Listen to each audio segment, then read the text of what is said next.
será que os homens se desentendem tanto? Por que será que ouvir virou um verbo em desuso? Por que será que falamos tanto do que nem sabemos? O vício da tagarelice e dos julgamentos precipitados, o desrespeito ao outro. É possível reaprendermos o valor da convivência, a necessidade da pacificação?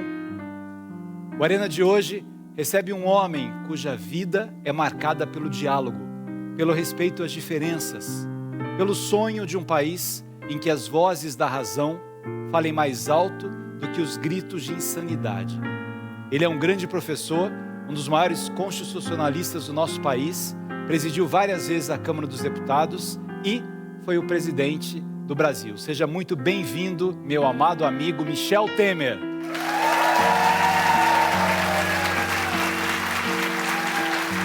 E no terceiro sinal, talento e sensibilidade se encontram em uma artista que transforma no piano em emoção. Com alegria, recebemos a grande artista Raquel Paixão.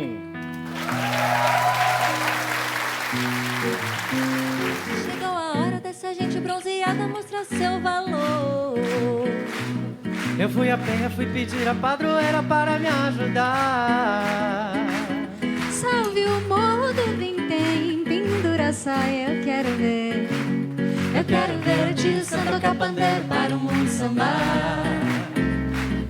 Brasil, esquentai vossos pandeiros, iluminai os terreiros, que nós queremos sambar. Brasil, esquentai vossos pandeiros, iluminai os terreiros, que nós queremos sambar. Oh, sambar, oh, sambar, oh, sambar. Oba! Estamos começando mais um programa Arena dos Saberes, nessa parceria linda da TV Cultura com o Sesc Rio de Janeiro, aqui direto desse teatro de arena, lindo, de Copacabana. E hoje falando sobre pacificação, respeito, dignidade humana, relação entre as pessoas, música. Poesia. Essa é uma faceta do nosso presidente que as pessoas não conhecem tanto, que é o poeta. Como é que nasce um poeta? Pelo sentimento, né? Pelo sentimento. Primeiro, quero te cumprimentar, viu, Chalita? Sabe que eu tenho acompanhado seus programas? E, aliás, eu tive o prazer de ver minha filha um dia. A Luciana esteve contigo, ela inverteu, né? Ela inverteu no meu aniversário. Levei um susto. Você, não é? Mas eu tenho acompanhado muito o seu programa e vejo a grandiosidade do seu programa. Mas, para voltar ao tema da poesia, você sabe que é o sentimento. Poesia você só escreve se tiver inspiração. Inspiração significa você ter, num dado momento, uma percepção qualquer. Eu tinha muito isso. Você sabe quando eu vinha de Brasília para São Paulo, quando era deputado federal, não é? Muitas vezes eu tinha uma inspiração durante o avião, eu pegava um guardanapo do avião e escrevia uma coisa. Escrevia, chegava no meu escritório, passava para a Gilda, ela digitava e eu fui acumulando uma série de pensamentos, de poesias, etc. Né? E interessante, mas só quando você tem inspiração. Quando você não tem inspiração, é interessante, até eu tive um momento de não inspiração. Foi um momento que eu disse assim, eu pedi socorro aos grandes autores, né? Brasileiros, estrangeiros, fui mencionando todos, né? Filósofos, poetas, etc., né? Poetisas, escritoras, né? E disse, por favor, socorro, me inspirem, porque eu preciso escrever. Mas aquilo deu escrito. Não é? Então, a inspiração é uma coisa que deriva do sentimento. Se você não sentir, não adianta escrever. Não vem, não sai. Quando você escreveu agora ontem sobre a palavra, aquilo é uma inspiração. Não é? Você deu os vários significados da palavra. Aquilo é inspiração. Se você não estiver inspirado, você não escreve. Enfim, poesia é inspiração. Quem foram os leitores que o senhor leu quando era criança? Bom, eu li, olha aqui. Você sabe que eu fiz o curso ginasial em Tietê, que era uma pequena cidade. Do interior de São Paulo. Do interior de São Paulo. E eu tinha uma professora, eu nunca esqueci o nome dela, Sara Martins Bonilha, era minha professora de português. E naquele tempo, Chalita, a professora pedia para você fazer ou descrição, ou seja, ela põe um quadro na sua frente para você descrever, ou narração, quando ela dava um tema para você narrar. E quando ela dava um tema, eu escrevia alguma coisa. Eu já lia bastante, né? Escrevi alguma coisa. Um dia ela me disse, ô Michel, você tem jeito. Aqui não tem livraria em Tietê, mas você vai à biblioteca municipal e lá você pega os livros, fica uma semana, lê, devolve, pega outro livro, etc. E com isso, Chalita, eu li, olha aqui, eu li todos Zé Alencar, li Joaquim Manuel de Macedo, li Machado de Assis, li Castro Alves, Casimiro de Abreu, Fagundes Varela. Confesso que com 13, 14 anos, Não dá pra o entender proveito tudo, né? não foi grande, né? Mas me ajudou muito, porque me ajudou a perceber que a literatura é uma coisa formidável. Tanto que eu voltei a ler depois, muitas vezes depois já... Os mesmos livros, né? Quase os mesmos livros, né? Mas foi ela que me inspirou, ela que me inspirou. Sabe que quando eu era criança, eu gosto muito de falar essa história, que isso que talvez me ajudou a ser escritor. Mas minha mãe fazia um trabalho voluntário no asilo e eu ia com ela. E havia uma professora aposentada que morava no asilo. E ela tinha livros e me emprestava. Porque minha mãe achava que leitura dava problema na vista e na cabeça. Então minha mãe comprava livro por metro, enchia a prateleira, mas a gente não pegava livro em casa. Aí esta mulher no asilo emprestava. E é isso, né? Fagundes Varela, eu lia Lígia nessa época, li Sartre com 7, 8 anos e tal. Sim. E aí ela chegava, Gabrielzinho, você leu? Eu falei assim, li. Gostou? Gostei muito. Você entendeu? Não entendi nada, mas eu gostei muito. Aí ela falava assim, não faz mal. Quando você menos perceber, as palavras vão tomando conta de você. Né? Tem uma magia nas palavras, né? Você sabe que a leitura, viu? Eu vou aproveitar o seu programa e fazer um pouco de propaganda da leitura. Nos dias atuais que se lê muito pouco, né? A leitura tem uma grande vantagem, porque você não recebe as imagens prontas. Você tem que construir as imagens. Eu, por exemplo, quando leio, e sempre foi assim, eu cinematografo as cenas que eu estou lendo, né? Isso é um exercício para o seu raciocínio, né? E é uma coisa extremamente útil, porque é interessante, de vez em quando me dizem assim, você, enfim, não comete muitos erros de português, etc. Mas você sabe que eu nunca estudei gramática para valer? O que eu tenho é muita leitura, e quando alguém diz uma coisa errada, aquilo machuca meu ouvido, não é? É interessante, a leitura também faz esse benefício para você, né? Agora, olha que importante. Já que a gente vai falar um pouquinho de pacificação, de serenidade e tal, as pessoas hoje estão muito barulhentas, né? Sim. Elas estão muito agitadas. E mesmo assim, vendo os vídeos do YouTube, é um atrás do outro, é uma coisa muito rápida e tal. A leitura é uma prática de solidão ali, de silêncio. Então, só isso já ajuda as pessoas a estarem um pouco em contato com elas mesmas, a refletirem sobre elas mesmas, a pensarem nos seus pensamentos, nas suas emoções, né? É verdade. Você sabe que interessante essa coisa da pacificação? Eu tenho uma história muito curiosa. Na mesma cidade que eu disse a você, eu tenho um irmão que era 7 anos mais velho que eu e muito religioso. Quando eu tinha uns 8, 9 anos, ele me levou à missa pela primeira vez. E na igreja, eu vi escritas nas vitrais as virtudes, né? E uma delas me chamou a atenção, Chalita, que era temperança. E eu cheguei em casa, tinha um dicionário, fui olhar o que era temperança, que é tempero, meio termo, diálogo, etc., né? E você sabe que esse ato, digamos, religioso, eu acho que mobilizou um pouco minha vida para fazer um pouco daquilo que você fez na apresentação. Eu compreendo diversidade, eu sei que eu não faço tudo acertadamente, posso cometer erros. Eu compreendo os que são oposição às minhas posições. Eu acho que é muito fruto desse ato religioso, né? Esse ato dos meus 9 anos de idade, né? Aliás, religião é uma palavra muito bonita, né? Religação. Religação, Religar. claro. As pessoas estão querendo desligar as outras pessoas. E isso, aliás, é um fenômeno meio que mundial, né? Então, é muito triste você olhar alguém que pensa diferente de mim, porque ele pode ser de um partido político diferente do meu, Sim. ou de uma religião diferente da minha, ou de um time de futebol diferente do meu, Não importa, os seres humanos são diferentes. Por que eu não consigo respeitar o outro nas suas diferenças? Né? Claro. O Brasil perdeu muito isso, né, Chalita? Eu acho que nós temos hoje aqui no país uma divisão muito grande, né?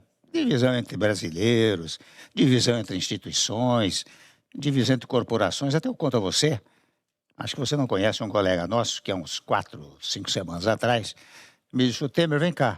Você sabe que eu convidei meu irmão para almoçar, mas não deu para chegar na sobremesa. Porque ele tem uma posição, eu tenho outra, nós brigamos durante o almoço e ele foi embora. Você imagina, estou falando uma coisa em família, que não pode acontecer. Você tem que compreender as divergências, na verdade. Você tem Eu, quando alguém me contesta ou diz umas coisas para mim, eu começo dizendo, olha, você tem razão. Mas deixa ponderar o seguinte. E daí eu dou os argumentos, não é? Para tentar convencer. Acho que é esta coisa da... Você falou em pacificação, esta coisa da tranquilização, da pacificação, é fundamental para a relação entre as pessoas, entre as instituições, porque a relação entre as pessoas também, ela repercute nas instituições, repercute na atividade administrativa, repercute na atividade política, né? Isso que você faz aqui é exatamente isso. E esse exemplo é muito bom, de dois irmãos brigarem por duas pessoas, de repente, na política, que eles nem conhecem. Nem conhecem.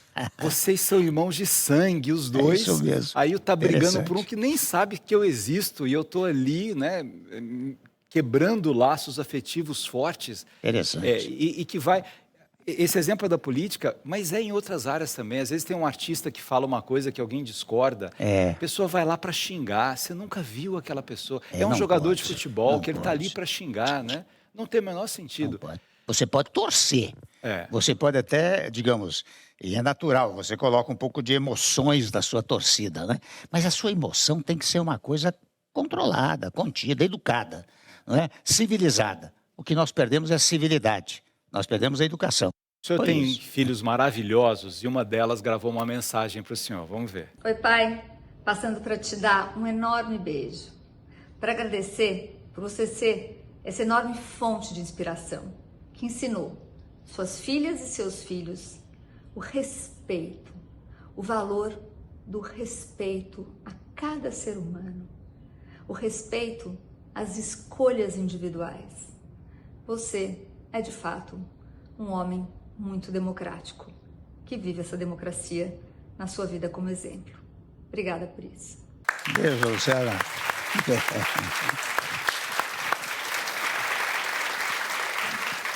Essa minha filha me dá muito orgulho, viu, pessoal? Você sabe, Chalita? Me dá muito orgulho. Primeiro, ela seguiu a minha carreira. Você sabe que, aliás, a única, né, que seguiu a minha carreira de direito, né? E especialmente do direito constitucional. Você sabe que ela é doutora em direito constitucional pela PUC, né? Mas o grande trabalho que ela faz, ela já deve ter dito aqui, é um trabalho de natureza social, que é conduzir o Liberta, né? Que é o combate à exploração sexual de criança e adolescente. Você viu o tamanho que a Luciana ganhou ao longo do tempo com isso, né? E fazendo as pessoas pensarem sobre isso, que é de uma covardia. Exatamente. Imagina uma criança violentada com 5, 6, 7, 8, 9 anos, às vezes por alguém de casa, por um padrasto, por um avô, por um pai, por um irmão mais velho, por um namorado de alguém, porque quase 90% dos casos acontecem dentro de casa, né? Isso é... Agora, ela fala uma palavra interessante para te elogiar, que é a palavra respeito, né? Sim, e muita gente fala exatamente isso. O Temer é um homem que cultiva o respeito. O Mandela gostava dessa palavra respeito pela origem dela, que é respício, que significa ver uma segunda vez, uma terceira vez, uma quarta vez. Preste um pouco mais de atenção. Pensa antes de falar, né? Que o respeito tem essa dimensão. O outro também existe, o outro também é importante, né? Porque você é, digamos assim, você é um indivíduo. Um indivíduo vem de indivisível, né? O indivíduo é aquele que não se divide, ele é por conta própria. Mas o outro também é um indivíduo, indivisível. Você precisa somar, muitas vezes, essa indivisibilidade. E você soma pela compreensão dos fatos, né? Quando você conversa, você vai entendendo certas coisas, e para isso é preciso ter muita moderação, muito equilíbrio, né? Muita tranquilidade, né? Vimos a filha, vamos ver o neto agora. Oi, vô, tudo bem? Passando aqui para te dar um abraço, te dar um beijo e falar que, para além da admiração que eu nutro por você enquanto avô, enquanto figura política tão importante no nosso país, tem a admiração que eu tenho pela sua carreira enquanto advogado. Acho que muito da escolha que eu fiz de trilhar essa carreira passa por tudo que eu escutei de você ao longo dos anos, as histórias que você compartilhou com a gente. Então eu queria te desejar um ótimo programa e te dar um abraço, tá bom? Beijo. Você sabe que o Pedro é recém-formado em Direito, né? Acabou de se formar em Direito. E eu vou comer uma pizza com ele hoje à noite, voltando para São Paulo. Porque ele, na verdade, quer conversar comigo sobre advocacia, né? E ele fez 2 faculdades, né? Direito e Psicologia. E Psicologia, ao mesmo tempo. Ao mesmo tempo. Ela seguiu os passos da Luciana, né? Seguiu os passos da Agora, Luciana. pegando o lado advogado, direito, procurador, o que um estudante de direito, quem está começando nessa carreira, precisa não deixar de fazer? O que é mais importante para quem está estudando e quer ser alguém que trabalhe pela justiça? Ler a Constituição. E ler e compreender a Constituição. Porque a Constituição, eu logo que entrei na faculdade, aliás, eu digo a você, quando eu entrei na faculdade, na verdade, eu não fui um estudante muito atento, né? Porque eu fazia muita política na escola. Logo que eu entrei na faculdade de Direito, tinha 18 anos, eu fui eleito segundo tesoureiro do Centro Acadêmico 11 de Agosto, na São Francisco, na Faculdade de Direito de São Francisco, né? Então, eu acabei fazendo muita política durante a faculdade, mas prestava atenção às aulas, né? E naturalmente estudava nos exames para poder ser aprovado, né? E eu aprendi desde logo, interessante, eu percebi que nós vivemos numa sociedade, né? A nacionalidade, o Brasil é uma sociedade, ela tem uma organização, e quem dá essa organização, quem estrutura o Estado brasileiro é a Constituição. Aliás, a Constituição vem do verbo constituir, né? Quer dizer, quando os constituintes, foi meu primeiro mandato como deputado federal, quando nós reconstituímos o Estado brasileiro, nós simplesmente expressamos a vontade do povo. E daí nós constituímos essa sociedade brasileira que hoje é pautada por um sistema extremamente democrático, que é fruto da Constituição de 5 de outubro de 88. Então, quando você entra na faculdade, seja a matéria que você quiser especializar-se, direito criminal, direito tributário, direito empresarial, direito digital, você encontra a solução no texto constitucional. Você sabe que está tudo na Constituição. Ora, é claro, às vezes a literalidade do texto, quer dizer, quando você lê o texto, já resolve o problema. Muitas vezes não é a literalidade, mas é o sistema. Então você examina todo o sistema constitucional e dá uma solução. Então, se eu pudesse dar um palpite, aproveitando a sua sugestão, àqueles que fazem direito, como deu o Pedro, logo que ele entrou na faculdade, leia a Constituição. Leia a Constituição. Não é? Começa daí. Começa por aí. A gente volta daqui a pouco, continuando essa conversa aqui com o nosso querido Michel Temer. Fiquem ligados. Banda...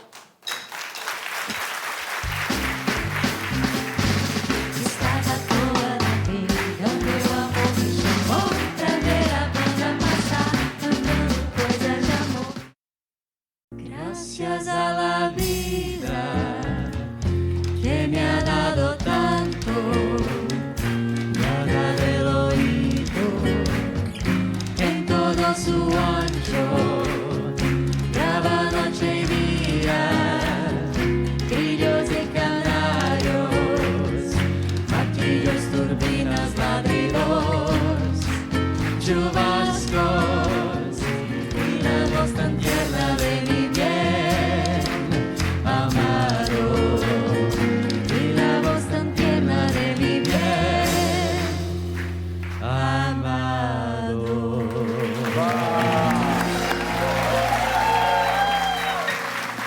Canção. E a nossa dica de livro desse programa vai para um livro novo aqui, que a Editora Vozes acabou de lançar, de um pensador chamado Glauber Ataíde, chama Filosofia para a Vida, Quando Pensar é o Melhor Remédio. É um livro muito interessante porque ele faz um resgate dos filósofos estoicos, ele traz um pensamento de Sócrates, né, que o saber ele só tem sentido se ele melhorar o mundo, se ele melhorar a relação com as pessoas, e é uma leitura fácil, fica aí a nossa dica. Aliás, presidente, se a gente pensasse mais, erraria menos, né? Não tenha dúvida. Se a gente pensasse mais, né? Às vezes as pessoas estão tão afoitas para dizer coisas, na política, por exemplo, e a política vem de um conceito tão bonito, né, de polis, do coletivo, do cuidado. O senhor fala muito dos partidos, né? Uma parte da sociedade querendo chegar ali o poder para fazer o bem, para fazer aquilo que acredita. E de repente, quando a gente vê os gritos de todos os lados, né, fica tão difícil da construção de consensos, né? O pensamento é uma coisa fundamental, sempre foi, né?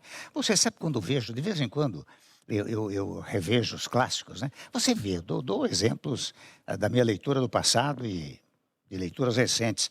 Castro Alves morreu com 24 anos, rapaz. Deixou uma obra fantástica, uma poesia extraordinária, não só no plano afetivo, mas não no plano social, navio negreiro, aquelas coisas todas, né? O Casimiro de Abreu faleceu com 21 anos. Mas por que acontecia isso, Chalita? Porque as pessoas pensavam, e pensavam mobilizados pela leitura. Porque, evidentemente, estou falando de um tempo que não tinha televisão, não tinha rádio, Não tinha não tinha TikTok, internet, não tinha Instagram. TikTok, não tinha nada. Então, o sujeito lia. E lia desde os 10 anos de idade. E quando chegava aos 20, produzia uma obra fantástica. Mas é fruto do pensamento. Hoje, a velocidade é uma coisa extraordinária. Aliás, você sabe que nos últimos tempos eu tenho lido muitos artigos mostrando que, lamento dizer, né? Mas muitas e muitas vezes o uso excessivo da internet, de TikTok, essas coisas do Instagram, essas coisas todas, tiram o garoto, o jovem, né? Do pensamento, porque ele recebe tudo chapado. Não é? Chapado e com uma velocidade extraordinária. Se fosse um chapado de 1 hora e meia, falando da história do país, história da Grécia, o que fosse, né? Muito bem, mas não. São coisas muito ligeiras, muito rápidas. O que faz com que o menino de 10, 11, 12, 13, 14 anos induza a ideia de que tudo tem uma velocidade tão grande que também ele tem que ser veloz. E para ser veloz, ele não precisa pensar, basta dizer, basta repetir muitas e muitas vezes o que vê. Então, o pensamento é uma coisa que, enfim, conduziu a humanidade, né?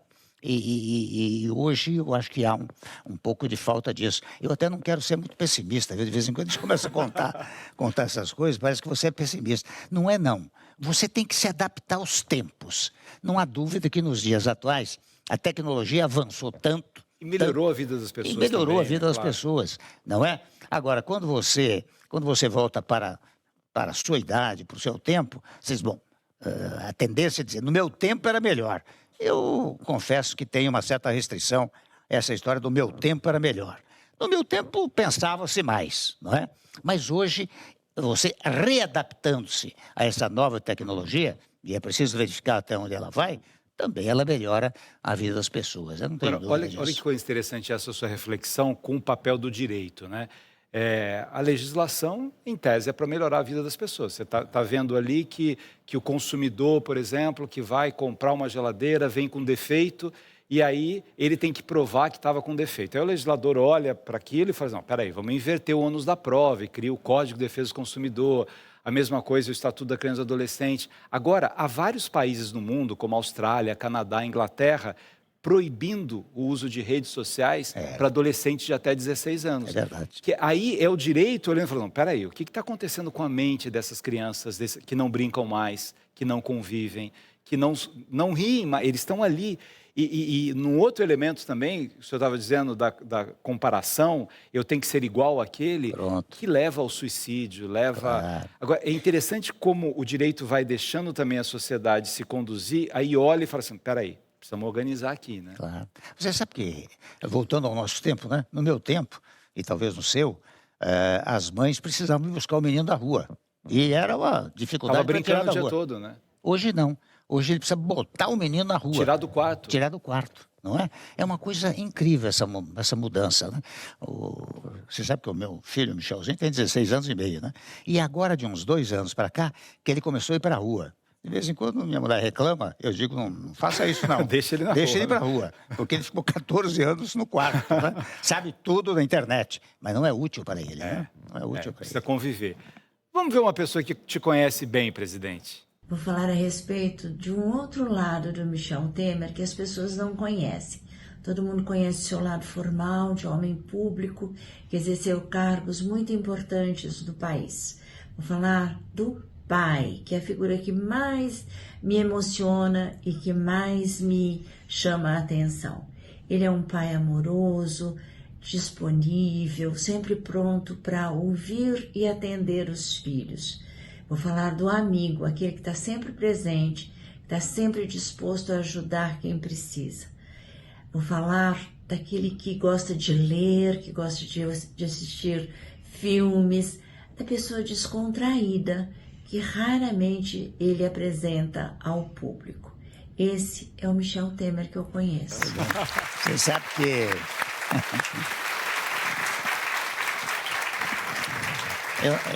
Eu não quero denunciar a idade da Gilda. Você sabe há quanto tempo ela está comigo? Me ajuda, me assessora. Hoje é minha assessora principal, sempre foi há 62 anos, Chalita. Há 62 anos. Você vê, ela começou lá com 2 anos de idade, né? Mas há muito tempo. E ela me conhece como ninguém, né? E, aliás, essa coisa que ela diz é uma coisa curiosa. Você sabe quando eu escrevi esses poemas, né? Para falar um pouco mais de poema, né? Eu um dia, eu deixei lá sobre a minha mesa o Gaudêncio Torquato, que é um cientista político. Ele pegou aquilo lá, falou, Temer, deixa eu ler isso daí. Leu, trouxe para mim e disse, olha, você deveria publicar, porque você é muito cerimonioso e isso humaniza a sua figura. Ele falou, Torquato, eu escrevi isso para mim. Eu já era vice-presidente na época, começo da vice-presidência. Eu disse, se eu publicar, ainda vou apanhar a beça, né? Mas um dia eu levei para Brasília e o Carlos Aires Brito, que foi ministro supremo e é também poeta, né? Eu disse, Carlinhos, leva isso daqui. Você é amigo suficiente, poeta suficiente para dizer, joga fora ou publique. Ele levou e me disse, olha, eu gostei tanto que se você não tiver quem prefacie, eu gostaria de prefaciar. Daí eu resolvi publicar, não é? E de fato não apanhei. Não, de vez é um em quando, belo livro. um outro elogio, o Anônima Intimidade, né? E é muito interessante, assim, poder também revelar as várias facetas que tem o ser humano, né? As várias possibilidades, né? Claro. Como o seu lado professor. O prazer que você tinha de dar aula, né? Claro. Era uma coisa extremamente agradável. E você sabe que há coisas que você vai aprendendo durante o magistério. Lá nós somos da PUC, né? Da PUC de São Paulo. E eu me lembro no curso de bacharelado, eu entrava na sala e logo no primeiro dia dizia, olha aqui, vocês estão todos aprovados, primeiro ponto. Segundo ponto, eu não passo lista de chamada. Terceiro ponto, quem tem que exigir presença não sou eu. Vocês é que têm que exigir a minha presença, porque vocês, o seu pai, sua mãe, alguém paga para eu dar aula. Não é? De modo que quem não quiser frequentar, a vida é que vai reprovar. Você sabe que tinha a sala cheia? Sempre É cheia. interessante quando você diz umas coisas que pegam a pessoa percebe. Apesar dos 18, 19 anos, as pessoas se apercebem, né? E isso deu resultado. Esse é o meu lado professor por mais de 30 anos. E agora o lado político. Assim, primeiro, porque a sua primeira presença na política foi como procurador do governador Franco Montoro. Depois secretário de Segurança. Eu fui... O Montoro Aliás, vou contar uma coisa, um episódio curioso para todos vocês. Eu era procurador do Estado, o governador Montoro foi eleito e me nomeou procurador-geral do Estado. Para mim era o ápice da carreira, né? Comandar 1.000 e tantos procuradores do Estado de São Paulo, né? Mas uns 10, 11 meses depois ele me liga e diz, olha, Temer, você vai ser secretário da Segurança Pública. Eu disse, governador, mas eu não entendo nada de segurança, eu entendo um pouco de direito constitucional. Não é? Não, mas você tem jeito, precisa somar lá a Polícia Militar, a Polícia Civil, etc. Bom, quer me nomear? Nomeou, mas vou dizer a você. Você sabe que ele me nomeou na primeira semana, Chalita? Eu comecei a verificar aquilo, não entendia nada daquilo. Eu disse, isso aqui não vai dar certo, não vai dar certo. Até que chegou numa sexta-feira, logo na primeira semana, eu fui passar em revista a tropa da Polícia Militar e não parei em frente à bandeira para fazer uma reverência, né? Quando encostei no comandante da PM, que era o coronel da Polícia Militar, que era o coronel Viana, ele me disse, secretário, quando passar em frente à bandeira tem que fazer uma reverência. Eu disse, isso daqui não vai dar certo mesmo. Eu vou segunda-feira, eu vou ao governador Montoro, vou dizer que não vou continuar. Vai ser um desastre, mas eu não vou continuar. Você sabe, olha, é bom de Deus, né? Quando chegou no sábado, eu estou assistindo um programa, estava sendo entrevistado o Jean Francisco Guarnieri, que é um artista. Maravilhoso. Ele tinha sido nomeado secretário da Cultura. E o sujeito pergunta para ele, ô Guarnieri, vem cá, como é que funciona para você essa coisa de você, artista, camisa esporte, sem cerimônia, nada de excelência, e agora lugar à mesa, terno e gravata, lugar à excelência, como é que funciona a sua cabeça de artista? Ele disse, mas disse olhando para mim, ele disse, olha aqui, a vida também é uma representação. Você tem o dever de representar bem o papel que a vida te entrega. Você sabe que eu fui dormir com aquilo na cabeça? Segunda-feira, ao invés de ir ao governador, eu chamei o delegado-geral, comandante da Polícia Militar, e comecei a representar o papel que a vida me entregou. Eu fui salvo naquele momento. Pelo Jean Francisco Guarnieri. A vida é feita de momentos, de instantes, de circunstâncias, né? Fui salvo por ele. Aí vai para deputado federal. por obra do Montoro, né? O governador Montoro me disse: ô Temer, você é da área de direito constitucional, você deveria se candidatar para Constituinte. Eu fui para a Constituinte, fui eleito, não é? Trabalhei bastante na Constituinte, mas quando chegou em 90, que tinha eleição novamente para deputado, eu não fui eleito, fiquei na suplência, porque eu não ia para o Estado, né? Eu ficava só trabalhando lá na Constituinte. E ficando na suplência, assumiu o governador Fleury, ele me nomeou novamente procurador-geral do Estado, eu fiquei novamente mais 10 meses. Houve aquele episódio do Carandiru, daí ele me chamou e disse: olha, você precisa ser secretário de Segurança para me ajudar aqui. E eu assumi novamente, embora já tendo assumido naquela oportunidade o cargo de deputado, porque saíram vários deputados, né, e eu assumi como suplente. Né? E assim foi. Assim foi minha vida, daí 94 eleito, daí líder do partido, presidente da Câmara, aquelas coisas que você conhece. Agora, né? voltando para a Constituição, tem muita gente que diz que a nossa Constituição ela é um pouco exagerada em temas. Que, inclusive, a discussão de que há coisas ali, né? O artigo 3º, o bem de todos, construir uma sociedade justa, fraterna e igualitária, que há elementos ali que não tem uma eficácia direta para isso, né? Isso aqui não poderia ser uma norma programática, deveria ser... E há outros que dizem que a Constituição tem muitos direitos e poucos deveres e tal. E há outros que dizem que era o momento que o Brasil precisava de uma Constituição que tivesse esse apelo social também. Como é que o senhor vê essas críticas? Assim, nós temos uma boa Constituição? Eu acho que sim, viu, Chalita? Pelo seguinte, eu reconheço que ela é pormenorizada. Você vê que ela tratou de todos os assuntos, até direito dos trabalhadores, por exemplo, 13º, férias, licença, prêmio, etc. Que poderia estar na CLT só, né? Que poderia estar na legislação dela, está na Constituição. Ciência, educação, cultura, meio ambiente, família, criança, adolescente, está tudo na Constituição. Agora, ela tem uma vantagem, viu, Chalita, que é o seguinte, ela uniu os chamados direitos liberais com os chamados direitos sociais. Você pega direitos liberais, os direitos individuais, por exemplo, lá no artigo 5º tem 29 incisos dizendo quais são os direitos individuais. Direito liberal, propriedade, iniciativa privada, direitos liberais. Agora você pega lá no artigo 6º, começa um capítulo especial chamado dos direitos sociais.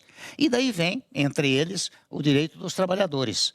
Então, os direitos sociais estão aí quando a Constituição diz, olha aqui, segurança, saúde, educação, é direito de todos, é direito social.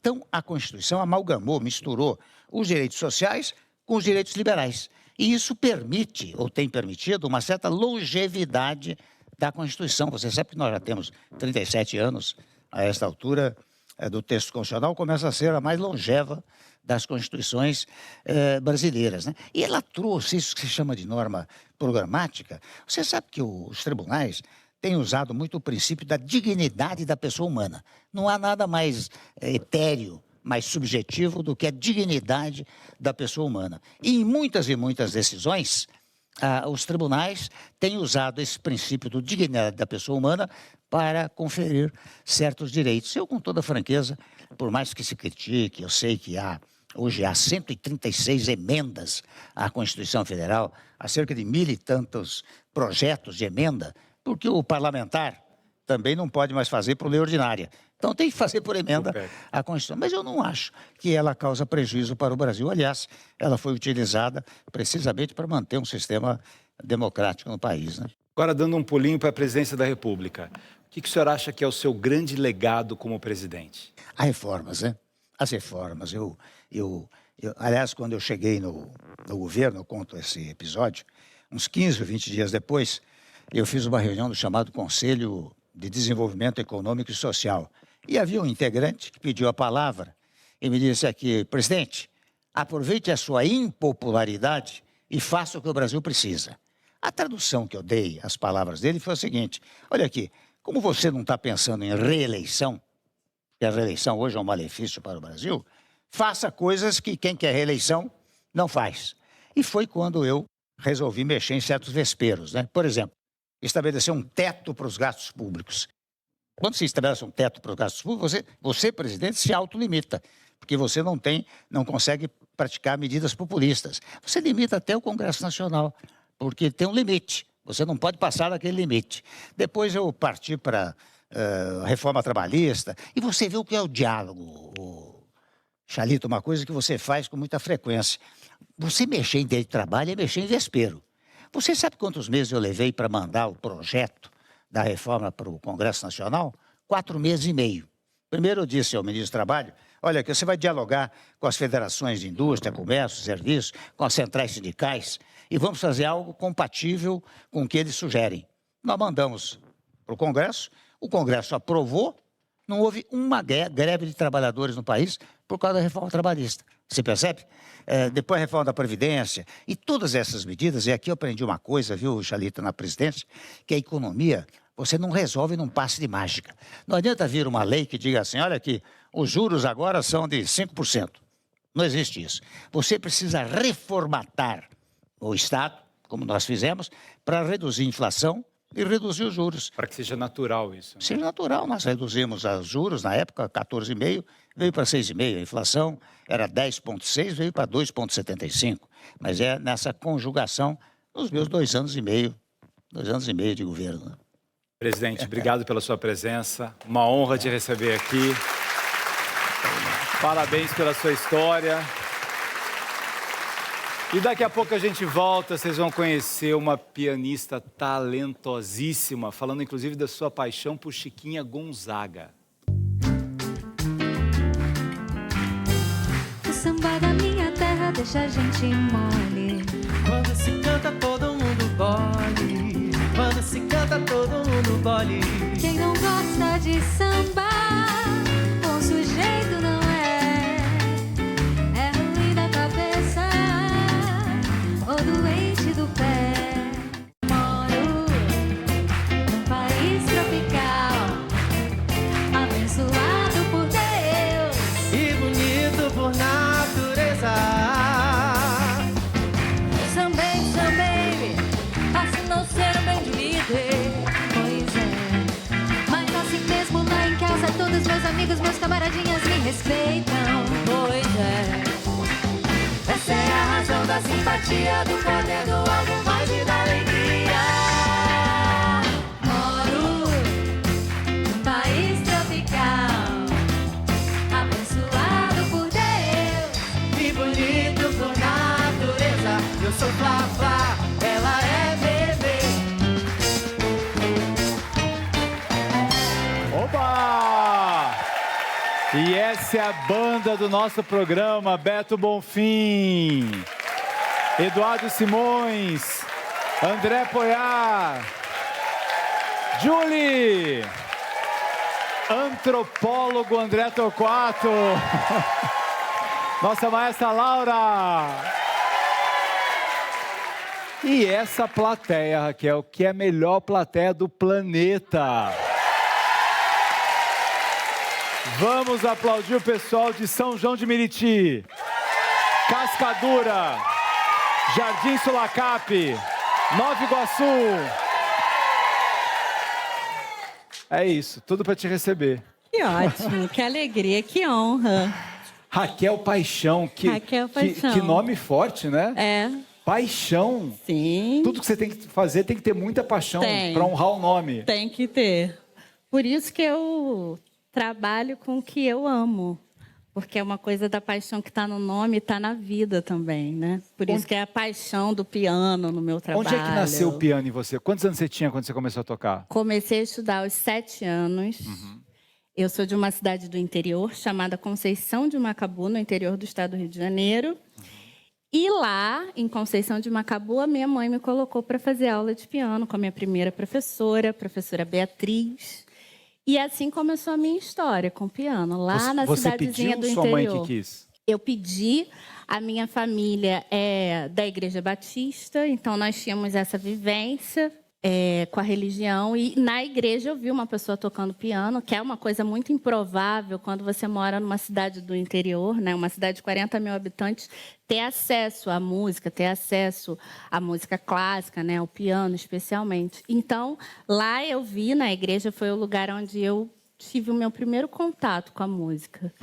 E pedi à minha mãe, eu quero tocar aquele instrumento ali. E tinha uma professora na cidade e assim a história começou. E você começou tocando depois na igreja? Você chegou a tocar na igreja? Toquei na igreja também, participava das liturgias, né? Tocando em coral, regendo coral, depois eu regi coral também, e dando aula também na igreja, porque a igreja tem um papel social importante, né? Assim, eu acho que principalmente em regiões periféricas ou em cidades pequenas, onde o acesso à cultura é muito restrito, né?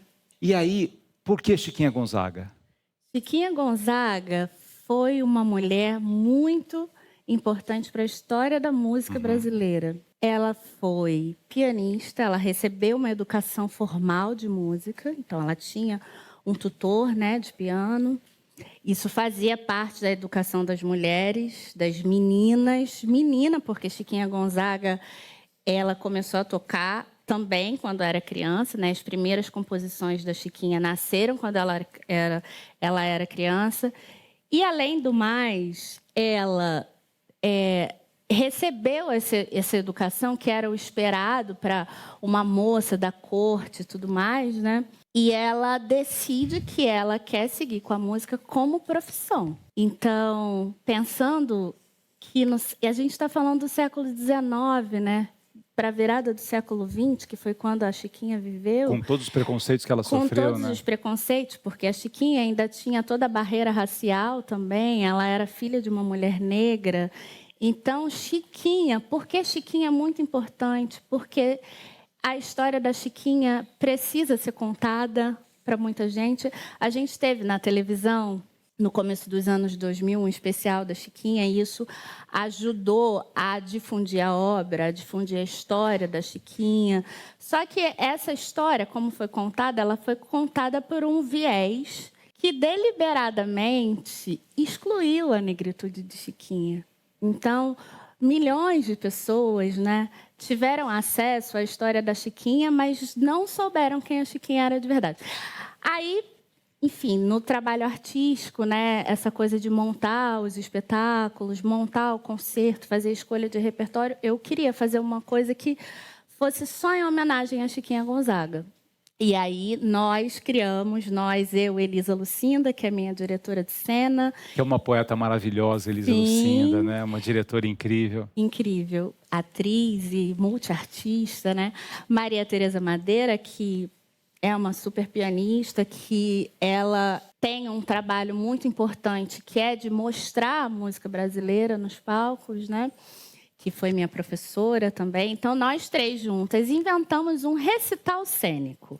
Em cena, eu toco composições de Chiquinha para piano, que são mais de 300 composições. Eu não toco todas elas durante o meu recital, mas eu toco algumas. E eu sou a Chiquinha em cena. Então, é uma Chiquinha negra que ainda, pelo menos até onde eu tenho conhecimento, ainda não tinha sido apresentada nos palcos, ainda não tinha sido apresentada no Brasil. Então vamos ao piano para você fazer um pouquinho do que você faz no espetáculo. Vamos lá? Fazer isso. Olha, eu vou tocar Atraente, que é uma polca de Chiquinha Gonzaga. A gente fala polca, mas isso tudo está dentro de um grande gênero que é o choro. Então eu vou tocar Atraente, que foi a primeira composição de Chiquinha Gonzaga que explodiu, que fez muito sucesso. Raquel Paixão.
Chiquinha Gonzaga.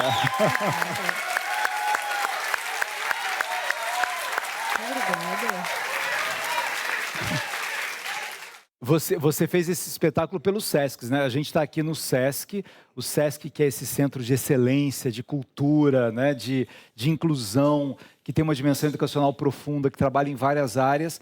E é tão legal a gente poder falar, né, do Sesc e do que ele faz nas várias regiões onde ele está. Como é que foi a receptividade? Olha, eu fiz uma primeira circulação pelo Sesc Rio. E o Sesc, ele tem vários editais, né? Então, você faz a sua proposta artística e seu projeto é contemplado, aprovado. Então, você conquista esse espaço, né? E eu fui fazer em várias cidades do interior do estado do Rio de Janeiro. Cidades onde não tem piano. Então, a gente tem toda uma logística, eu e minha produção, de alugar o piano. E o piano vai, o afinador vai a equipe. E foi lindo, assim, porque é muito bom tocar nas grandes cidades, tocar no Rio de Janeiro, né? Nos grandes teatros e tudo mais. Mas também é muito bom tocar num lugar onde as pessoas estão muito sedentas por cultura. As pessoas querem ouvir piano. Eu acho que a cultura é uma coisa tão poderosa e ela comunica de uma forma muito intensa. A música instrumental ou música clássica, música brasileira que eu faço, ela atravessa gerações de pessoas. Então, são plateias cheias de jovens, cheias de crianças, com pessoas idosas, e as pessoas se conectam com a música mesmo de Chiquinha Gonzaga. Pessoas foram no meu recital, eu ouvi relatos, porque as pessoas vêm conversar comigo, né?